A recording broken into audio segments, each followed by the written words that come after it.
Olá, tudo bem?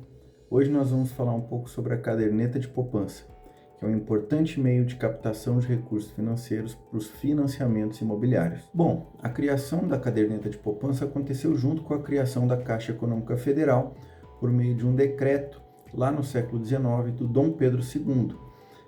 Eu já comentei isso, a criação da Caixa Econômica Federal, no vídeo que eu falei sobre essa instituição. Se você ainda não assistiu, vou deixar um card aqui em cima para você assistir.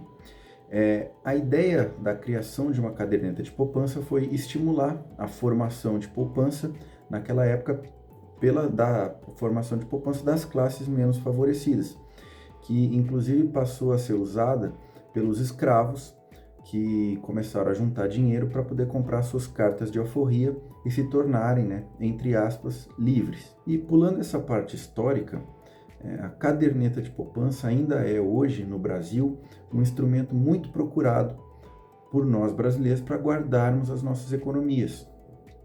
O que acontece? Como a poupança tem uma série de atrativos, ela acaba apelando para essa captação das economias populares. Que atrativos são esses? Bom, por exemplo, não existe um valor mínimo de aplicação, a partir de centavos, R$1, R$2. Esses valores já podem ser depositados em caderneta de poupança.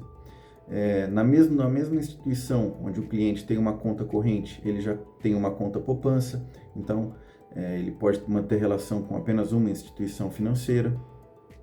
Outro exemplo, qualquer valor depositado em poupança tem liquidez imediata, significa que pode ser sacado a qualquer momento, não tem uma carência, né?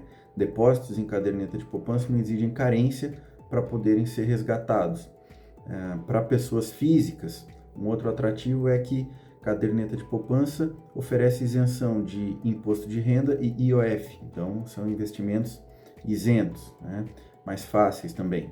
Então são uma série de atrativos assim bem conhecidos já do público que acabam concorrendo para que a poupança seja ainda hoje muito acessada, muito buscada por uma grande quantidade de brasileiros para guardar suas economias. Mas além de servir a esse fim de fomentar a formação de economias, né, de poupanças da população, a caderneta de poupança desempenha hoje também um outro papel muito importante no nosso mercado financeiro, no nosso sistema financeiro, que é a destinação de uma grande quantidade de recursos para os financiamentos imobiliários.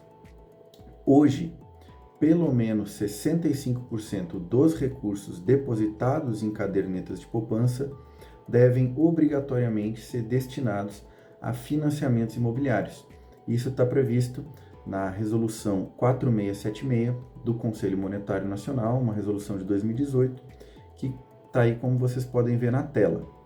Bom, não vamos esquecer que o mercado financeiro sempre objetiva esse fluxo de recursos entre quem tem dinheiro sobrando e aqueles que precisam captar dinheiro, né? São os agentes superavitários e deficitários, como eu venho falando aqui várias vezes ao longo desse canal.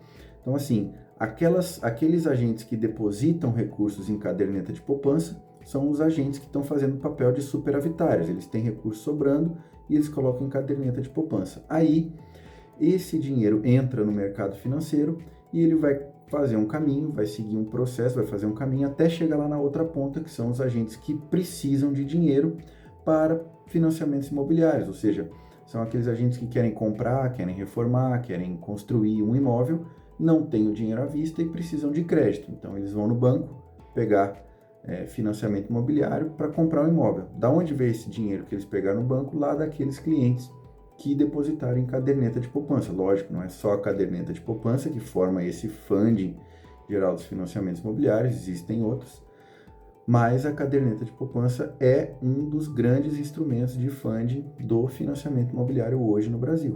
Então, as instituições que captam poupança são as mesmas que concedem financiamentos imobiliários, já que essas duas pontas elas estão intimamente ligadas. E quem são essas instituições?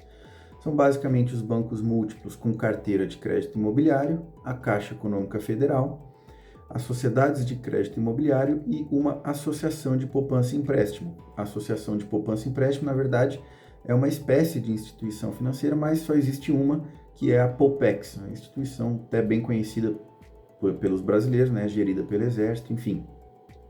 Essas instituições, elas formam o Sistema Brasileiro de Poupança e Empréstimo, que justamente visa promover o financiamento imobiliário através da captação de recursos por cadernetas de poupança. E, logicamente, que os recursos captados por cadernetas de poupança, aqueles valores depositados em poupança, eles precisam ter um rendimento, né? Já que o fio condutor de todo o mercado financeiro é a ideia de que o dinheiro tem valor no tempo. Se não fosse assim, nada no mercado financeiro faria sentido e você poderia guardar o seu dinheiro, em vez de guardar o dinheiro numa caderneta de poupança, poderia guardar o dinheiro em casa, numa gaveta, né? Dinheiro físico. Então, a ideia do mercado financeiro, tudo no mercado financeiro, por trás tem a ideia de que dinheiro tem valor no tempo. Então, como é que é a regra de remuneração de uma caderneta de poupança? A regra é bem simples. As cadernetas de poupança para pessoa física e para pessoa jurídica têm uma pequena diferença e funcionam da seguinte maneira: elas têm uma data de aniversário. É assim, o dinheiro é depositado e para pessoas físicas, a cada 30 dias, aquele saldo faz aniversário e o rendimento é depositado. E para pessoas jurídicas, a partir do momento do depósito, a cada 90 dias, aquele depósito faz aniversário e o rendimento é depositado. E de quanto será esse rendimento, né? Quanto que rende? Qual é a taxa de rendimento da caderneta de poupança que vai entrando ali a cada 30 dias para pessoas físicas e a cada 90 dias para pessoas jurídicas? A taxa de rendimento da poupança e depende da taxa Selic. Taxa Selic meta, essa que é divulgada no jornal, né, que o Copom define. Porque a taxa de remuneração da poupança, ela é uma soma de duas taxas. A taxa referencial mais um valorzinho que depende da Selic. E esse valorzinho que depende da Selic funciona da seguinte maneira: se a Selic for maior do que 8,5% ao ano, esse valor de rendimento é 0,5% ao mês. E se a taxa Selic for 8,5% ao ano ou menos, esse valor é 70% da taxa Selic. Então, vai ser assim: rendimento da poupança, taxa referencial mais 0,5% ao mês, se a taxa Selic for acima de 8,5% ao ano, ou taxa referencial mais 70% da Selic, se a Selic for 8,5% ao ano ou menos. E essa taxa referencial, o que será?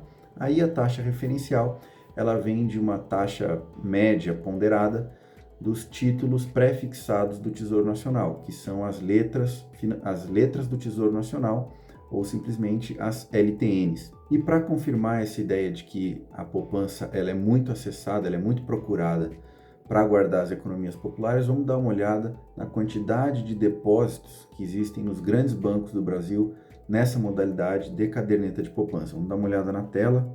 Bom, aqui novamente naqueles relatórios que eu já tirei mais de uma vez aqui no canal, lá do Banco Central, os balanços e balancetes.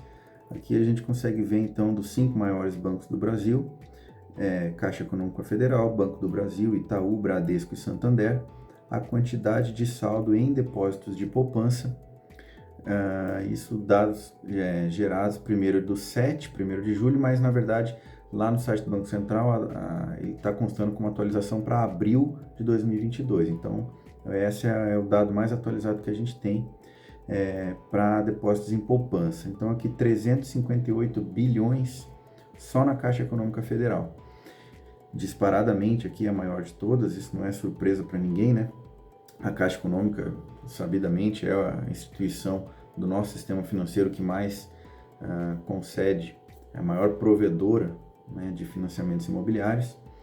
E aqui, se a gente somar os 5 maiores bancos, então 935 bilhões de reais, mas eu tinha feito uma conta antes de eliminar os outros bancos aqui, né? Deixei só os 5, mas se a gente somar para todos, isso aqui passa de 1 trilhão de reais fácil.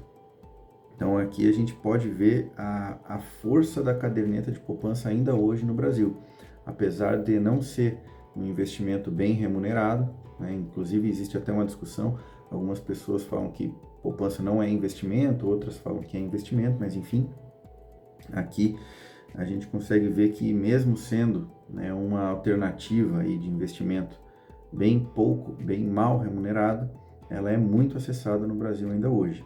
E volto a frisar, como eu já tinha falado, que a caderneta de poupança não é o único funding do financiamento imobiliário no Brasil, né? Existe um outro grande funding que é gerido pela própria Caixa Econômica, que é os recursos do FGTS, né? O Fundo de Garantia do Tempo de Serviço. Esse também é um grande, digamos assim, uma grande fonte de recursos que é fornecida para financiamentos imobiliários. E aí a Caixa se consolida, né? Já é a que tem a maior quantidade de depósitos em poupança e ainda é a que gere o FGTS, então ela se consolida como uma grande provedora de financiamentos imobiliários no Brasil.